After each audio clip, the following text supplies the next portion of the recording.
So I don't, I mean, the Nazi sort of research, I think, well, the more convincing one to me that did get developed is Schauberger, Viktor Schauberger's rotating disc, which was based on vortex technology, where he claimed that if you squirted in water into this vessel and span it in a vortex, again, it would create levitation effects. Something similar, I think, to a sort of water-driven gyroscope almost. You might think of it something like that.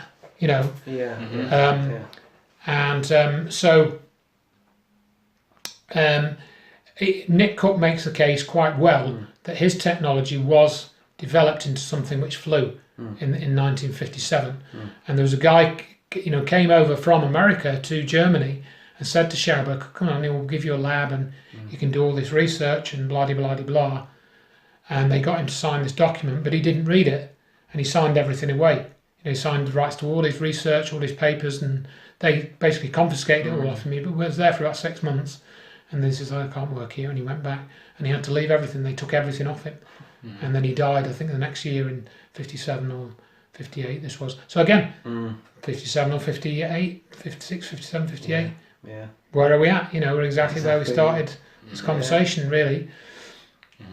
So there are a number of options basically as to what this anti-gravity technology was developed from, and I suspect they have various versions of it. In that sort of line of thinking, I discuss another case which isn't that much talked about these days, and that's the case of David Adair, who said that he was flying rockets when he was 13 years old from a chicken farm in the US.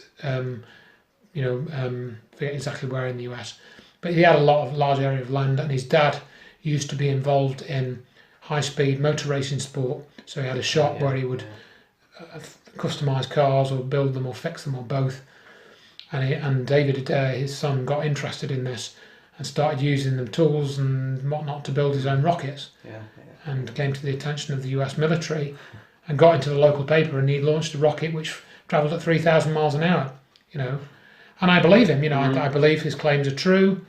I believe that he was taken in by the US military. He was given some money and research access. But he claims then, for example, that one day they did a rocket test and they fired this rocket into the Nevada test site, deliberately. He was asked to do that. And then he says that they watched it go and he was able to set where it went, which I found a little bit difficult to believe that he could target it as accurate as he claimed he could. But again, I'm not an expert. I didn't see his experiment. He didn't show any documents though that as to how he could do this. He just had his word. But it sounded sort of plausible. I felt reasonably comfortable from his description that he was probably being truthful about that part. But then he said, we went to Area 51, and then we kept going. I saw my rocket on the runway there. And I thought, that's a bit strange that he managed to land it on the runway. There you go. That's what he said. And then he says they took me into this hangar, and the doors closed, and then this thing came up from underneath the ground on a platform. Or did they go underground? No, they went underground. They stood on a platform which then went underground. A bit like, Tracy Island or something like that, that type of deal. And then they took him down this corridor, and and he gave quite a good explanation of this room he was in, which again lends credibility to his account, in that he said this room was like a paint shop, that it was all perfectly well illuminated, so there were no shadows, and it was sort of lines of lights all along, left and right sort of thing. And then on this sort of big table was an engine, and he thought, well, this is a fusion engine, because he claimed that why his rocket was so good is that it was doing nuclear fusion in the engine. It wasn't doing normal combustion. it was doing a type of nuclear fusion. Now again, I haven't been able to verify that claim with any of his documents. He hasn't provided, to my knowledge, any experimental diagrams of how whatever chamber he designed worked. I'm taking him at his word on that. But he says that he saw this engine and he said that it was a fusion rocket engine. He said that it was broken and they asked him to see if he could fix it. And he claims that he touched this engine and it reacted to his touch. And he saw all these strange symbols on it. And anyway, he goes through this as an interview, which I think is about 40 minutes long. It was recorded, the odd thing was, it was recorded in 1997, but it wasn't released until 2 years later, which was slightly odd, but that's just an oddity more than anything. And you can watch that interview and hear his story and see what you think. And again, people have said he did have one witness who said that he did do work for the Air Force. This woman's father was a general in the Air Force, and David Adair made contact with this woman, and she agreed with the interviewer, or told the interviewer, that the stuff that Adair knew about her father, he couldn't possibly have known unless he'd been quite a close friend and well known. So there is some corroboration of part of his story that he was involved with Air Force work. But was it something else? Because he says later on that he worked not so much in rocket design but engine repair for the Navy for 10 years.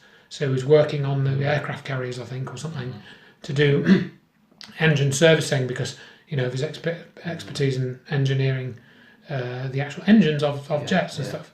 So he could have known the general for that reason. It may not have had any sort of exotic relation to it. But he talks about Curtis LeMay and meeting Curtis LeMay. But the bit, I think, to me, where his story kind of falls down, and I mentioned that in the book, is that he mentioned that he was taken to a university when he was about 13 or 15 because he was working on all these calculations about his engine. He was taken into this office with a blackboard, and he says he met this guy who was showing him all these equations because he was working on the same thing, and they shared their equations, and he showed him some stuff, and this other guy showed David Adair some stuff, and then he says, and then I later found out that this guy was Stephen Hawking's, and he calls it Stephen Hawking's, calls him Stephen Hawking's, But yet he claims to have an eidetic memory, in other words, a photographic memory, and he never forgot a detail. Which again might be true, but when he said Stephen Hawking's, I thought, you'd know that by now. 1999, Stephen Hawking was pretty well known even then. He'd written, Brief History of Time, which had been a fairly well-known best-selling. He should have known his name back in 1997 properly. Yes, definitely. So that to me was a quite a significant black mark against David Adair's credibility. But I wanted to address that story because again it is one that could, if it was true, have a close association with the secret space program. So you can read my thoughts on that in there as well. See one of these others that pops up. And then it's sort of on a similar theme, I talk a lot about Mark McCandlish, who to me is a very credible source. And he talks about this alien reproduction vehicle. And he's been talking about this for over 20 years, I think, saying that he knew this guy called Brad Sorensen, who, oddly enough, in 2001, he was quite happy to name this Brad Sorensen guy as being a guy who'd actually seen one of these ARVs, an anti-gravity craft which the US military had built, in a hangar in, at Skunk Works, I think it was, or somewhere that way. That's where this Brad Sorensen guy apparently saw this craft, because he knew, what's his name? I'll remember his name in a minute. This Brad Sorensen guy actually knew one of the US defence officials. Mark McCandlish's story, very interesting. Alien reproduction vehicle, you can read about that. Goes into a lot of detail about how this thing was constructed, and he appears to me to do a pretty good job of kind of giving something which appears to be a working version of Thomas Townsend Brown's technology. That's how McCandlish describes it. He gives all the details which tie up with what I wrote about earlier and other people, not just me. It all fits, very well. And then I include some amazing pictures, which are the Maslin Beach pictures from 1993. Oh yes, seen that. Very. And I make the case that people who have not looked at the UFO evidence will say, oh, there's no clear pictures, there's no clear video. So you show them like these Madeline Beach pictures, which were in the book, which were shown to me by a chap called David Caton, he was shown them by another chap called Robert Hulse, who I mentioned in the book. Yeah, I think you done a video interview. We did, yeah. I did an interview with David about that, yes, about a year and a half ago.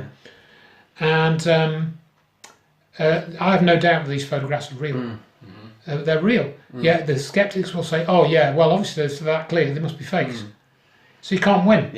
It's an example where you can't really win. Because either they're blurry so they're crap, so they can't be real, or they're so clear that they're too good to be true, so they probably are untrue. So that's the psychology that people have, and I think that's a really good example of that. Because again, I think Richard Hall's talked about these images with. Have you seen that? No, I haven't. We'll show him in the book. Why I included those was, to me, it's not the same, but it's reminiscent of the ARV. It's got some similarities, and it kind of looks a bit like slightly clunky. It doesn't look one of these high-tech, super smooth discs with whizzy light display, although it has got a display of lights on it. And the witness account checks out. We know exactly when the photograph was taken. We know the camera. We know where he was. We know which direction he was facing. We know why he was out. We even know, for example, that as this thing flew over him, as it had come out of the sea, droplets of water fell down onto him as this thing was coming over. It's all in his witness account. This is a real event, folks. And if you were to use the Peter Hyatt analysis on this guy, it would come out 100% true. I have no doubt about that at all. So, Mark McCandlish, I don't think has mentioned that account, but again, I mentioned that. I also mentioned another incident which Richard Hall made me aware of, which was the case in 1989 in, I think, East Germany, where an object crashed, and a witness got in touch with Mark McCandlish and said he was on Special Forces team or something. They were supposed to go to a site to pick up some double agent who was getting an extraction, as I think they call it, but then they got diverted to a crash site, and this was in a forest area, I think in East Germany somewhere.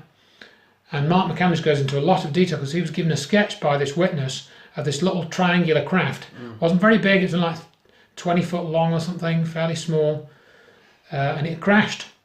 And what had happened was, when the guy got there, it's like this little sphere, and it's floating around the hillside, bobbing up and down. And this guy, the witness contact, says that he had to go and collect it. They had to catch it.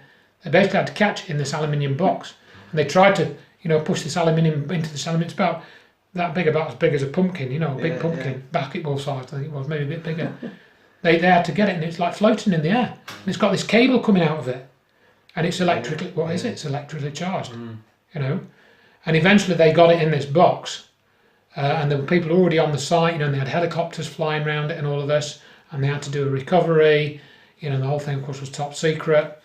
And then they recovered what they could from this craft, and then they just put thermite grenades in it to burn the rest of it, which they couldn't, get out in time.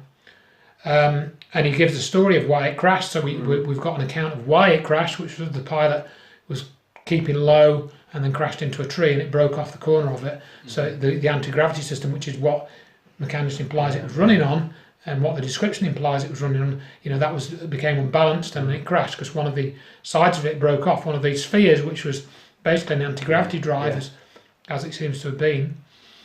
And it's a very good account, very credible. There's no punches pulled. This is what happened. Here's a sketch. This is why I was there. We know all those reasons. I don't have any problem with any of the details of that account. But again, what does McCandlish do? He never talks about 9/11. He's another one that never talks about it. I wrote to him actually a few years ago, and but never received a response.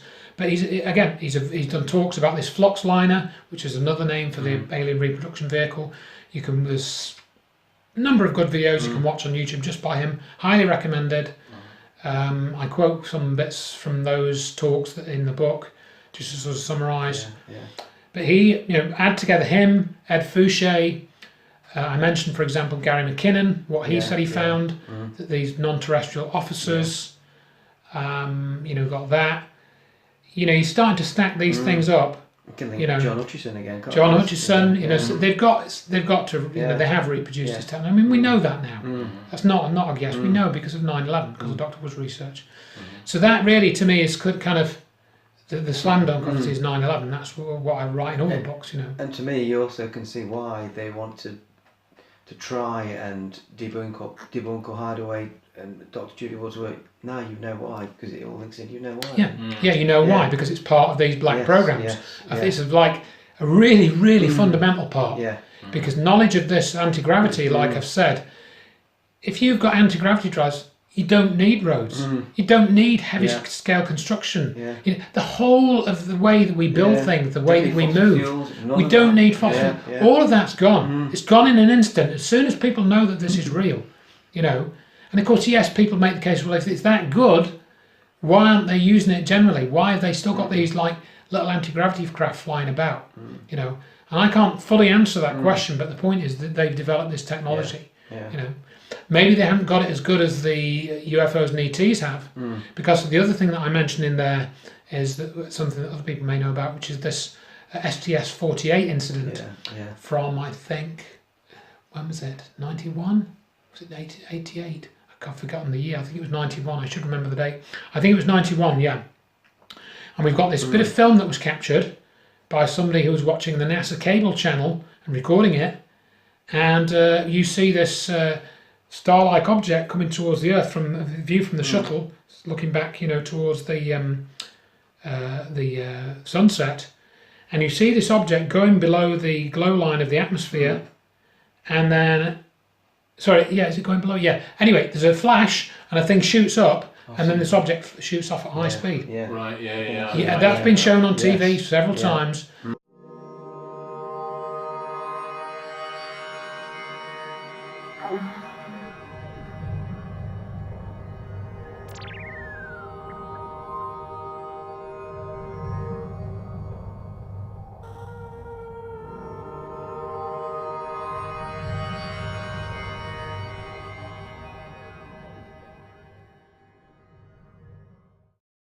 And there was an analysis done by Jack Kasher, and that was featured in the 1999 Riddle of the Skies documentary. Not talked about much about since. Richard Hoagland also did an analysis of that, and that's on YouTube. He recorded that thing in '93. Jack Kasher's report came out the following year. He does measurements. He worked out how fast these things are travelling. He dismisses the explanations of it being ice crystals. They wrote to senators to get an investigation going. Nothing really happened. They did get responses. I mentioned that in the book. If you read Jack Kasher's report, again, very good, very thorough, very comprehensive. Highly recommend that you read and watch his interview. But in that interview, he says that he worked. I think he said he worked for NASA before. He'd already worked for NASA, and he had a top secret clearance. Okay. And he says in this documentary, it's quite funny. And again, you sort of question him a little bit because he says, I wrote this report and it was so secret even I couldn't read it. I'm thinking, okay, so you wrote a report, what, with your eyes closed? I'm writing this report. I can't read this. I'm right. I mean, come on, Jack. You know, that's a bit ridiculous. I mean, I think he was kind of hamming it up a bit. Probably, you know, maybe just for the sake of it. But it seemed like to me a bit of a stupid thing to say, really. But his report, I can't fault it. You look at the video, look at the way he's written it. And he used some early digital photo analysis techniques, because back in sort of '94 we didn't have, you know, high quality cheap scanners like we do now, and advanced software that ran at full HD and stuff. You know, he was working with much lower resolution data. But the conclusion from that is that this was a weapon being fired at an object coming in from space, basically. So it wasn't one of ours. So this kind of ties in with the Corso story a bit, you know, at least to some degree, and some of the other stories. And so, you know, was this part of the secret space program that we were seeing? I also mentioned some of the night vision footage, which has been filmed by a couple of people. Again, most of the night vision footage is either things like satellites going over or iridium flares. I know that Gary Heseltine showed some a couple of years ago at his conference, and he was making the case that it couldn't be satellites because they all go in one direction. And I checked that, and I thought, no, I don't think that's true, Gary. So I checked. Satellites do go in opposite directions. There are different orbits. There are polar orbits. There are equatorial orbits, and they do go around the Earth one direction or another direction. So I knew, but that just shows you the lack of attention to detail. That's fairly easy to check. So he should have checked that before saying that in the video. He should have said, well, these are probably satellites, but I'm showing them anyway, just in case anybody's got any other information. But he didn't say that. He was saying they probably weren't satellites, so I mentioned some of the night vision stuff, which is quite interesting. I think a few, one guy actually came up to me, I didn't put this in the book, at a conference and talked about his night vision, work.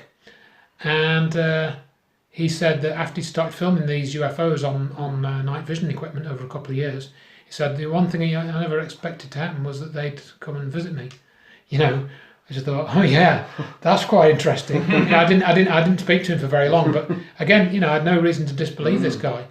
And again, mental phenomena, telepathy, awareness, something going on, Definitely, yeah. I don't write much about that in the book because it's really a separate area, I think, or one that needs to be kept separate. So there's that, and then I talk obviously about 9/11s we've done, and just bring that in, the Hutchison effect. I've got a chapter on the Hutchison effect separately, and that really, I think, to me, shows you anti-gravity is. He's cracked it in a small way. And again, his implementation of it is not very practical, but it is real, and it does significant things. And basically, John Alexander, he knows about it. In fact, I can mention at this point that by the time you posted this video, and I'll send you the links later on. There's a chap called Chris in the US. He just made about a 2-hour documentary where he includes a lot of this 9/11 anti-gravity information. And I was just literally watching that over the last couple of days because he's been working on it for quite a long time, and he's got some really good stuff in there that he's dug up, stuff that I haven't seen before. So I'll send you a link to that, and you might want to watch that. He's I've just given him a few comments and feedback on it, just bits and bobs, but he's done a really good job on some of the 9/11 stuff. So of course I brought that in, and again it's like, sorry to be the bringer of bad news, but they've got this technology and they've weaponized it. They're not going to give it to you and I. They're not going to give us all anti-gravity trains or maglev trains like Eric Laithwaite invented. They're not going to give us that. They're going to give us more. You can see why they're pushing rocket technology still now. And you've got Elon Musk now on board and all this, that's right. And if you watch, as Richard Hall said on his talk, and you were there, weren't you? He showed the clip of Elon Musk and Jeff Bezos and what they did. That's not a space program. That's just, they've let them spend their money on something which is, they haven't done anything that wasn't done in the 1960s, basically. Nothing. They've actually done less than that, and we're 50 odd years on from that, They're not even close to putting a man into space. No. Neither is Richard Branson. His Virgin Galactic, I think, was formed in 2007. Has he got a man in space yet, even for suborbital flight? We're 11 years on. He's had, I think, one fatality with the experimental plane. Even he can't do it because it is very, very difficult. Again, I'm not trying to diss these people. But Elon Musk, it would appear, knows stuff according to that point that Richard picked out, which I think is very important, and I mentioned that in my book. Again, I shamelessly stole that from Richard. I did credit him. Maybe I shouldn't have, but no, I don't mean it. When Elon Musk is saying, I don't think we need anything that people don't already know about. What? What do you mean, Elon? What are you referring to? What might there be stuff that people don't really know about? Do you know about it? And people, as in the public. We don't need anything. And as Richard said, if you change the people to the public, that would sound a whole lot different in that sentence. We don't need anything we don't need any sort of thing that people don't already know about. I believe we've got. So this is just banging about reusable rockets, and that's what they're talking about. And Bezos says in that interview, sat next to him, Bezos says, I feel that Apollo was way ahead of its time. We pulled it forward in time, way ahead of where it should have been. He couldn't believe it. Now, in other words, I think he's sort of honest. He says that now I've tried to do this, I realise it's difficult, and I spent a lot of my money on it, and I haven't got hardly anywhere. Of course, he doesn't say that, but that's what he implies. So that's great for the secret keepers. Yeah. You know, all these superhero businessmen. And then we haven't even talked about the Chinese space program, you know, and the possible fakery involved in that, you know. And I think that was one thing I probably left out of the book because there's so much others. I think I hardly mentioned the Chinese space program. You know, and I was saying this to Chris today actually. Are we going to see in 20 years' time China launching a manned moon mission or a manned moon landing? Yeah. You know, is it going to be some kind of rerun, spun up version of Apollo? Because of course, another 20 years, it's going to be 70 years since 1969. That's a lifetime. Yeah. That's a whole person's lifetime. So they can just rerun it because everyone will have forgotten about it virtually. They won't be reading history books. You know, nobody's going to go into a spider-infested, you know, library covered in dust when they've got this. Well, exactly. Yeah, I mean, But you know what I'm saying. Yeah, I know exactly, you're being facetious, but I mean, when you look at all this, you can. The Americans, Russians, when it comes to space, they're all in it together. You know, people like to think that it's all independent and they'll grass them up, but you look at it, they're on the same page. But I think that's it. You know, it works. I mean, Richard Hoagland has this good phrase: "The lie is different at every level." Yeah, you know, exactly. unfortunately, Richard Hoagland is part of that lying level, the system. You know, as well. Yeah. So okay, getting to the end. So yeah, the public space program is basically, you know, a sham. Yeah. The lie is different at every level, as Richard Hoagland says. So there is kind of a, you know, a rivalry space program between Russians and the US. Yeah. But you can now see that it doesn't really make sense anymore. That the Baikonur is the only route to the International Space Station. The Americans haven't got a manned space program anymore. And you can't, there's not really a good reason for that. No. You know, the shuttle was running for 30 years. So that's a long time to have developed a replacement for it, but they didn't. Yeah. They haven't developed any kind of replacement for it that now they could just then bring into service as a cheaper version, you know. And as making a general point, computer technology, look at how that's advanced since the 60s. Yet in space exploration research, we've actually gone backwards, as Bart Sabrell and Dave McGowan have Which said. doesn't really make sense. No. You're looking at it like No. just on that level. No. And so there's something going on, some bigger issue going on, and that is that there is a secret space program. And as I think I might have said in the book, that I think that what happened was by 2011, which was when the space shuttle was retired, the objectives of needing to have a public space program had been achieved. Maybe it was just simply that we've had many more distractions now in modern life. People can live in a fantasy universe inside a computer game or in TV, movies. You couldn't really do that in the 60s if you didn't read a book. So you needed something more in your face, like space, to keep those sorts of minded people occupied with something which wasn't going to lead them anywhere. Whereas now, and this is sort of off the top of my head, I don't say this in the book, you know, we've got photorealistic worlds that you can spend all your life in without getting out of your chair. You know, it is like the holodeck on Star Trek, except without the holodeck itself. Get a VR headset. You know, my son's got one. I haven't used it yet, actually. You're in the virtual world. You could live.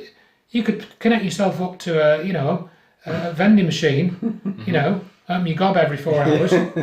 You know. Yeah, that's how it's literally. And you could do it. You know, and we're really very close to the scenario of the Matrix. So that is perhaps why I thought, we don't need a public space program anymore. So we'll just, you know, just like ISS, we'll go on with that and wait till it crashes and then say, I can't afford another one.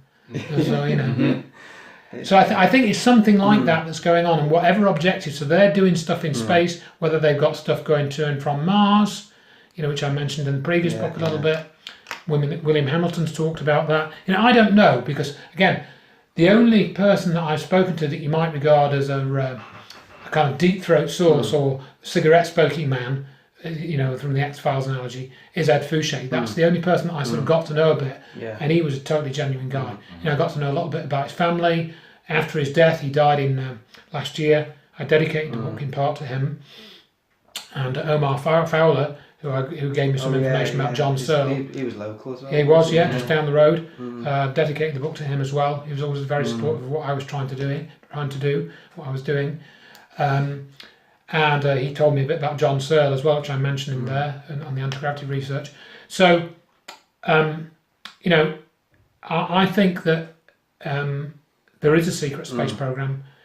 I don't have any sources that have told me stuff directly about it. Looking at what sources have told people like William Hamilton, looking at what Ed Fouché says, I think we know a little bit about hardware. And I think there are probably different types of programs that have been developed to develop propulsion. I think there are ships and craft of different sizes. I think it's likely that some are more for Earth-based secret usage.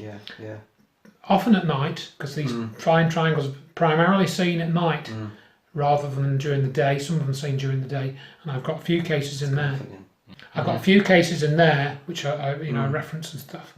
So that's basically it, really. Any other details you can get from the book. It's downloadable for free, or if you want a hard copy, you can get a hard copy off Amazon or through me at the website. I've just opened up my new web shop, which I've just developed in WordPress, because I spent the last couple of weeks doing that. And I've upgraded the website to use WordPress, if that means anything to anybody, but that now has like a sort of online shop type thing. I haven't increased the prices. You can get DVDs for 45 pence. Paperbacks for a tenner or 11 quid. There you go. So anybody wants to contact me with any questions, again, please do through the website or email me, and I'll try and answer them. I mean, just a little wrap up thing with like the very public thing, like the moon landings and some of the Mars programs. Yes. Some of them, of course, have gained funding, and some of that have been siphoned into black programs. But do you think that's what they're for as well? I think in part, I think certain of those projects have been, run by the black world, and therefore they've got money from them.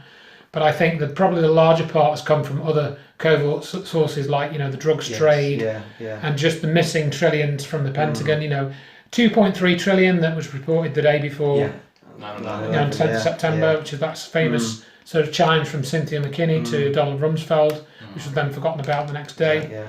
2.3 trillion. You could have 1,000 TR3Bs for that. That's a lot of hardware, and that's just 1 year, I think, wasn't it? Yes. So, and are there other ways of funding these things? Are aliens involved with the secret space program? Are they getting help from aliens? Are they making deals with them? I don't go into that in the book, but I think once you open up to this wider picture, you've got to start thinking about those, and if you're interested enough, as I am, look for evidence to see whether that might be true or not. At least technology gleaned from crafts.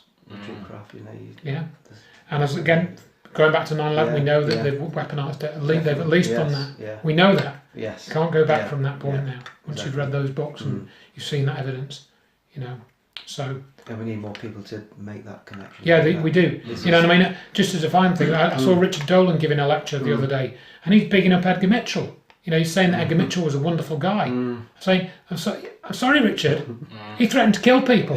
I've covered that in the book, thanks to Bart Sibrel. You cannot ignore that. No. Mitchell said he worked for the CIA. And he's slap bang in the middle of it all. And they can get people waxed. So exactly. And that's all in the book. Evidence, that's the way the UFO, the lie is different at every level. Richard Dolan is also part of that lie. And I write about not Richard Dolan. I like the guy, and I met him a few times, but again, he hasn't told the truth about Mitchell, and that was as recently as last month when he was giving this talk. Well, thank you very much, Andrew. It's been again a great pleasure and welcoming you in. We've had a great talk, and brilliant. It's been brilliant. Thank you very much. So many things. I like this the way that it all links together. I think I think this is what the book shows. Quite irrefutably. And it needs to be shared. This knowledge needs to be shared. It needs to be out. Yeah. Definitely. So thank you very much again, Andrew. Thanks very much for reading it, and thanks very much for inviting me. Complete pleasure. Thank you very much. Thank you. Hello, and thank you very much for watching the video. Really hope you enjoyed it. If you did, and I hope you did, please give it a little like, and of course subscribe to our channel. We also have our Facebook account. Information is below, and the ways you can fund us is also down below. And remember, let's unite and not to fight. And together we can unite this planet better. Thank you very much. Bye bye. Bye bye.